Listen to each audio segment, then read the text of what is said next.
এখন জাতীয় সংসদে কী সিদ্ধান্ত নেবে সেটা তো আলোচিত হয়নি জাতীয় ঐকমত্য কমিশনে, এবং এই বিষয়ের কোনো সুপারিশ বা এ বিষয়ে কোনো আলোচনা না হওয়ার পরেও এই সুপারিশমালার মধ্যে হঠাৎ করে যে পরবর্তী জাতীয় সংসদ একই সাথে সংবিধান সংস্কার পরিষদ হিসেবে কাজ করবে এই সিদ্ধান্তটা ওনারা আরোপ করতে পারেন না।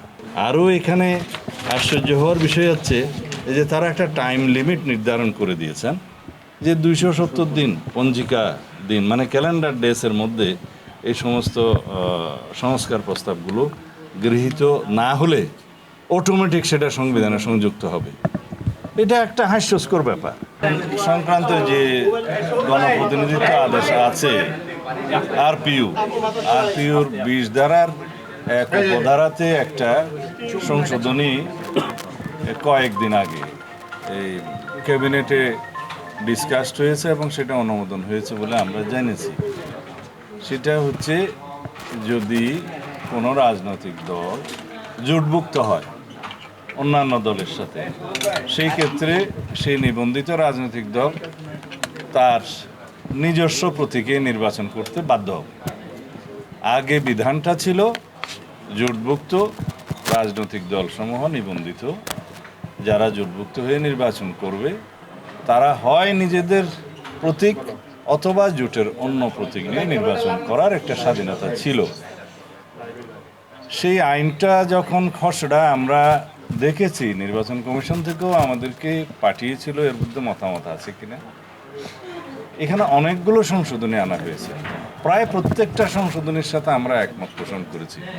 যেমন না ভোটের ক্ষেত্রে, তারপরে প্রার্থীদের জামানত বৃদ্ধি, এবং নির্বাচনে যদি কোনো অনিয়ম হয় সেই ক্ষেত্রে নির্বাচন কমিশনের যে এখতিয়ার বৃদ্ধি, ইচ্ছা করলে যে পুরো নির্বাচনটা বাতিল করতে পারে সেই এলাকার, সেই নির্বাচনী এলাকার ইত্যাদি। আরও বেশ কয়েকটা বিধান সেখানে যুক্ত ছিল, আচরণবিধি ভঙ্গ করলে ফাইন, জরিমানা বৃদ্ধি ইত্যাদি আরও অনেক কিছু ছিল। আমরা সবগুলোর সাথেই একমত পোষণ করেছিলাম, শুধুমাত্র এই বিধানটার সাথে আমরা একমত পোষণ করিনি। পরে যখন এটা সরকারের কাছে, মানে আইন মন্ত্রণালয়ে যখন ভেটিংয়ের জন্য প্রেরণ করা হয়, তখনও অনানুষ্ঠানিকভাবে সরকারের প্রতিনিধি হিসেবে আমি মাননীয় আইন উপদেষ্টার সাথে আলোচনা করেছিলাম।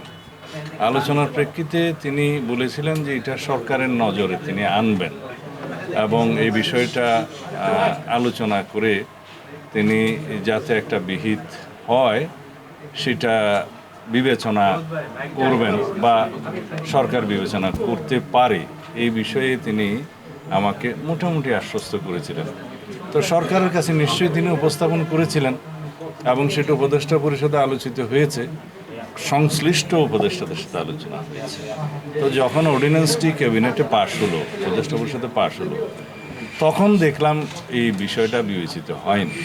তারপরে আমি ওনার সাথে আবার কথা বলেছি এবং আমাদের যে কনসার্ন, আমাদের যে উদ্বেগ এই বিষয়ে, যেটা আগে ছিল সেই বিষয়টা আগের মতো আইনটা যাতে বহাল থাকে সেই জন্য আমরা আবেদন করেছি। সেই কাগজটা আমি অফিসিয়ালি আজকে এই চিঠিটা দিয়েছি, আপনাদেরকে সেই চিঠির কপি চাইলে আমি দিতে পারবো। নির্বাচন কমিশনের, প্রধান নির্বাচন কমিশনের কাছেও আমরা দলের পক্ষ থেকে মহাসচিবের স্বাক্ষরিত একটি একই চিঠি কয়েকদিন আগে, দুদিন আগে আমরা পাঠিয়েছি, সেটা আপনারা নিশ্চয়ই ইতিমধ্যে দেখেছেন। তা আমরা আশা করি বাংলাদেশে বহুদলীয় গণতন্ত্রের স্বার্থে এই বিধানটা আগের মতো বহাল থাকা উচিত। কারণ আমরা মনে করি অনেক দলের আকার ছোট হলেও সেখানে অনেক গুরুত্বপূর্ণ জাতীয় নেতৃত্ব আছেন। তারা নির্বাচিত হয়ে জাতীয় সংসদে আসতে পারলে জাতীয় সংসদ সমৃদ্ধ হবে। বহু দলের, বহু আদর্শের, বহু মতের রাজনৈতিক দলের প্রতিনিধিত্ব থাকলে সেই জাতীয় সংসদটা সমৃদ্ধ হয় এবং সমগ্র জাতির পক্ষে কথা বলা যায়। আইন প্রণয়নের ক্ষেত্রেও তারা ভূমিকা রাখেন, সেটা জাতি সমৃদ্ধ হবে এবং উপকৃত হবে। সেই জন্য আমরা মনে করি যাতে নিবন্ধিত রাজনৈতিক দল যারা জোটভুক্ত হয়ে নির্বাচন করতে চায় তারা হয় নিজের প্রতীকে অথবা জোটের অন্য দলের প্রতীকে নির্বাচন করার যে স্বাধীনতা, সেটা আগে যে বিধান ছিল সেটা বহাল রাখা হোক।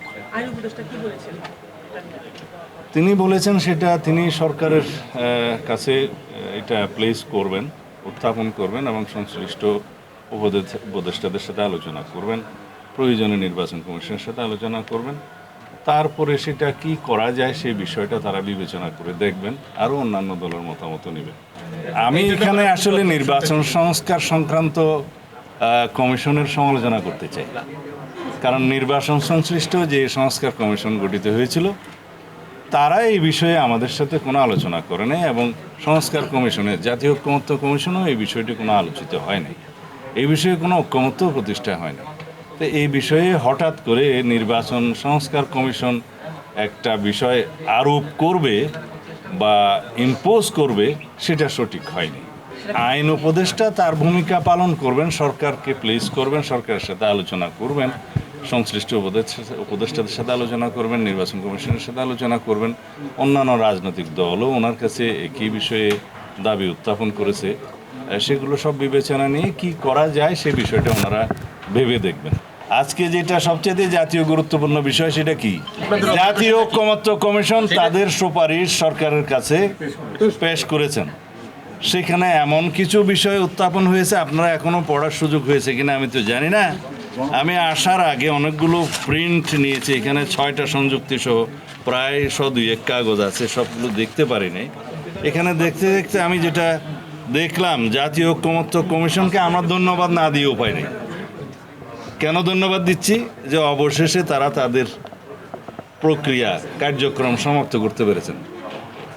দ্বিতীয়বার ধন্যবাদ দিচ্ছি যে তারা জাতীয় ঐক্যমত্য প্রতিষ্ঠার বদলে জাতীয় অনৈক্য প্রতিষ্ঠার একটা প্রচেষ্টা গ্রহণ করেছেন। আমার মনে হয় যা কিছু প্রস্তাব ওখানে দেয়া হয়েছে, আপনারা যদি সেটা দেখেন তাহলে আপনারা দেখবেন যে জুলাই জাতীয় সনদ যেটা আমরা স্বাক্ষর করেছি, সেই স্বাক্ষরিত সনদের বহির্ভূত পরামর্শ বা সুপারিশ বহির্ভূত অনেক আদেশের যে সংযুক্তি সেটা সংযুক্ত করা হয়েছে। জুলাই জাতীয় সনদ 84টি দফা সম্ভবত, সেখানে বিভিন্ন দফায় আমাদের এবং বিভিন্ন দলের কিছু ভিন্ন মত আছে, নোট অফ ডিসেন্ট আছে, সেটা পরিষ্কারভাবে সেখানে উল্লেখ করা আছে যে এই সমস্ত নোট অফ ডিসেন্টের বিষয়গুলো রাজনৈতিক দলসমূহ যারা দিয়েছে তারা যদি নিজেদের নির্বাচনী ইশতেহারে উল্লেখপূর্বক ম্যান্ডেট প্রাপ্ত হয় তাহলে তারা সেইভাবে সেটা বাস্তবায়ন করতে পারবেন। সেটা এই প্রিন্টেড জাতীয় জুলাই সনদের যে বই এখানে আপনারা পাবেন, সমস্ত দফায় দফায় যেখানে যেখানে নোট অফ ডিসেন্ট আছে সেখানে আছে। অথচ বিস্ময়করভাবে আজকে যে সংযুক্তিগুলো দেয়া হলো সুপারিশমালার সাথে, সেখানে এই নোট অফ ডিসেন্টের কোনো উল্লেখ নাই। এবং গণভোট আয়োজনের ক্ষেত্রে তারা অবশ্য 2টা অপশন রেখেই বলেছেন যে আগে অথবা পরে হতে পারে, সেটা সরকার বিবেচনা করবে, হয়তো বা রাজনৈতিক দলসমূহের সাথে আবার আলোচনা হতে পারে। এখানে একটা নতুন বিষয় সংযুক্ত করা হয়েছে যে সংবিধান সংস্কার পরিষদের নামে একটা আইডিয়া এখানে সংযুক্ত করা হয়েছে, যেটা আগে জাতীয় ঐক্যমত্য কমিশনে কখনো টেবিলে ছিল না, আলোচিত হয়নি, এ বিষয়ে কোনো ঐক্যমত্য হয়নি। আমরা জানি আসন্ন যে নির্বাচনটা হবে সেই নির্বাচনটা হবে জাতীয় সংসদের নির্বাচন, জাতীয় সংসদের সংসদ সদস্যগণ নির্বাচিত হবে। এখন সেই সংসদ সদস্যদেরকে যদি সংবিধান সংস্কার পরিষদের কার্যক্রম পরিচালনা করতে হয়, সেটা তো জাতীয় সংসদেই সিদ্ধান্ত নিতে হবে। এখন জাতীয় সংসদে কী সিদ্ধান্ত নেবে সেটা তো আলোচিত হয়নি জাতীয় ঐক্যমত্য কমিশনে, এবং এই বিষয়ের কোনো সুপারিশ বা এ বিষয়ে কোনো আলোচনা না হওয়ার পরেও এই সুপারিশমালার মধ্যে হঠাৎ করে যে পরবর্তী জাতীয় সংসদ একই সাথে সংবিধান সংস্কার পরিষদ হিসেবে কাজ করবে, এই সিদ্ধান্তটা ওনারা আরোপ করতে পারেন না, চাপিয়ে দিতে পারেন না। দ্বিতীয় হচ্ছে, জাতীয় সংসদ নির্বাচনের মাধ্যমে কেবল জাতীয় সংসদ গঠিত হওয়ার কথা, সংবিধান সংস্কার পরিষদের জন্য তো কোনো নির্বাচন হচ্ছে না। নির্বাচন তো হবে জাতীয় সংসদের জন্য। নির্বাচন কমিশনের কনস্টিটিউশনাল ম্যান্ডেট কি? সাংবিধানিক যে ম্যান্ডেট নির্বাচন কমিশনের, সেটা হচ্ছে জাতীয় সংসদ নির্বাচন অনুষ্ঠান করা আর রাষ্ট্রপতির নির্বাচন অনুষ্ঠান করা। এখন জাতীয় সংসদ নির্বাচন অনুষ্ঠানের মধ্য দিয়ে কেবল জাতীয় সংসদই তো গঠিত হবে, এখানে তো সংবিধান সংস্কার পরিষদ গঠিত হবে না। হ্যাঁ, আমরা যে গণভোটের প্রস্তাব করেছি সেই গণভোটের মধ্য দিয়ে এই জুলাই জাতীয় সনদের বাস্তবায়নের পক্ষে জনগণ যদি সম্মতি দেয়, সেটা জনগণের একটা সার্বভৌম সম্মতি হবে। অর্থাৎ পরবর্তী জাতীয় সংসদ এবং সংসদ সদস্যগণ সেটা বাস্তবায়ন করার জন্য বাধ্য থাকবে। সেটা হচ্ছে জুলাই জাতীয় সনদ কীরকম, যেইভাবে জুলাই জাতীয় সনদ স্বাক্ষরিত হয়েছে ঠিক ওইভাবে, যেভাবে ঐক্যমত্য প্রতিষ্ঠা হয়েছে ঠিক ওইভাবে, উইথ নোট অফ ডিসেন্ট। এখন যে সমস্ত প্রশ্নগুলো আমি দেখলাম এখানে বলা হয়েছে আপার হাউসে অর্থাৎ উচ্চ কক্ষে নিম্ন কক্ষের প্রাপ্ত ভোটের আনুপাতিক হারে আসনের মধ্য দিয়ে উচ্চকক্ষ গঠিত হবে, এইরকম তো কোনো সিদ্ধান্ত হয়নি। সিদ্ধান্ত হয়েছে উচ্চকক্ষ গঠিত হবে 100 সদস্যের, এবং তারা কিভাবে কোন পদ্ধতিতে নির্বাচিত হবে সেটার ব্যাপারে তো ঐক্যমত্য হয়নি। কেউ ভোটের অনুপাতে চেয়েছে, আমরা চেয়েছি নিম্নকক্ষের আসনের অনুপাতে। এখানে বলা আছে যেভাবে নোট অফ ডিসেন্ট দেয়া হয়েছে সেই নোট অফ ডিসেন্টগুলো নির্বাচনী ইশতেহারে উল্লেখপূর্বক যদি আমরা ম্যান্ডেট প্রাপ্ত হই, যে রাজনৈতিক দলসমূহ ম্যান্ডেট প্রাপ্ত হয়, তারা সেইভাবে সেটা বাস্তবায়ন করবে। তারপরে এখানে পিআরের ভিত্তিতে তারা প্রস্তাব সরাসরি করে ফেললেন এবং এখানে কোনো নোট অফ ডিসেন্টের উল্লেখ নাই। আর এখানে নাকি গণভোটে সেই প্রশ্নটা উত্থাপিত হবে যে ভোটের অনুপাতে, ভোটের প্রাপ্ত ভোটের সংখ্যা অনুপাতে পিআর অনুষ্ঠিত, এই জাতীয় উচ্চকক্ষ গঠিত হবে কি হবে না জনগণ মতামত দিবে, সেই বিষয়টা তো ঐক্যমত্য হয়নি। নোট অফ ডিসেন্ট আছে। আর দ্বিতীয় কথা হলো তাদের এখতিয়ারের বিষয়ে বলা আছে যে অর্থ বিল এবং আস্থা বিল বাদে, আস্থা ভোট বাদে সব বিষয়ে উচ্চকক্ষে উত্থাপন করা হবে। এইখানেও কর্মপরিধি, কার্যপরিধি সংক্রান্ত নোট অফ ডিসেন্ট আছে যে উচ্চকক্ষ যেহেতু নির্বাচিত নয় সরাসরি, সেই ক্ষেত্রে সংবিধান সংশোধনী সহ অন্যান্য বিষয়গুলো তারা বিবেচনা করতে পারেন না। জনগণের সরাসরি নির্বাচিত প্রতিনিধি ছাড়া সংবিধান সংশোধনের এখতিয়ার কারো নেই।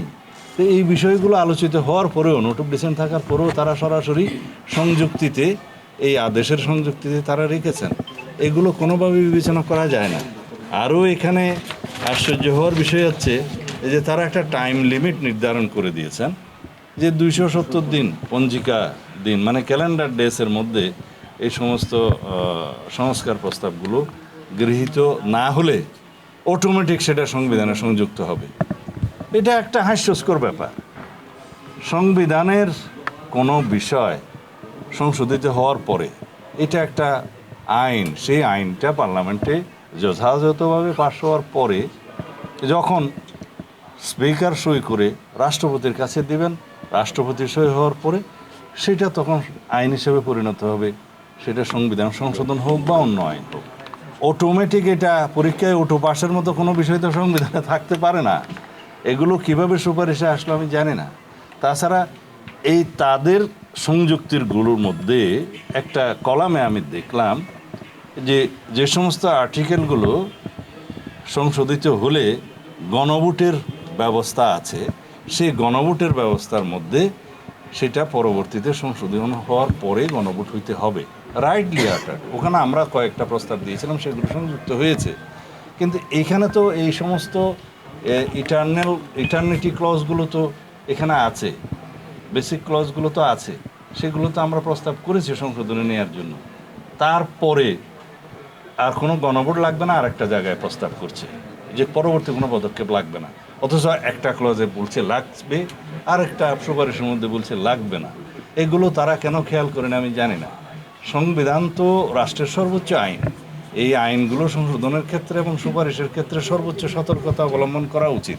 আরও অনেক বিষয় আছে, এখানে কয়েকশো পৃষ্ঠার সংযুক্তি আছে, এগুলো দেখে আমরা খুব শিগগির কালকে অথবা তার পরের দিন আমরা বিস্তারিত প্রেসের সাথে কথা বলবো। আমরা আশা করি যথাযথ প্রক্রিয়ায় এই সুপারিশগুলো বিবেচনা করা হবে এবং আইনানুগ সাংবিধানিক প্রক্রিয়ায় আমরা জাতীয় সংসদ নির্বাচন ইনশাআল্লাহ পাবো। আমরা এটা আশা করি। এই অন্তর্বর্তীকালীন সরকারের অধীনেই আগামী নির্বাচন হবে, সেটাও আশা করি।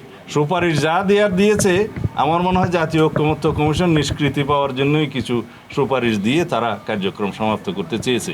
এটা আশা করি উপদেষ্টা পরিষদ, সরকার পুঙ্খানুপুঙ্খ আলোচনা করবেন, বিবেচনায় নেবেন এবং যেটা আইনানুগ হবে এবং সাংবিধানিক ভিত্তি থাকবে, যে প্রক্রিয়ায় গেলে আমরা একটা নিয়মতান্ত্রিক পদ্ধতিতে নির্বাচন করতে পারবো, সেই প্রক্রিয়াতে তারা গ্রহণ করবে। ফেব্রুয়ারিতে নির্বাচন হবে না এরকম কেউ বলেছে নাকি? কোন রাজনৈতিক দল? বা অন্য কেউ, সরকার, নির্বাচন কমিশন, আমরা কেউ তো বলিনি যে ফেব্রুয়ারির প্রথমার্ধে নির্বাচন হবে না বা চাই না। অবশ্যই হবে, হতে হবে।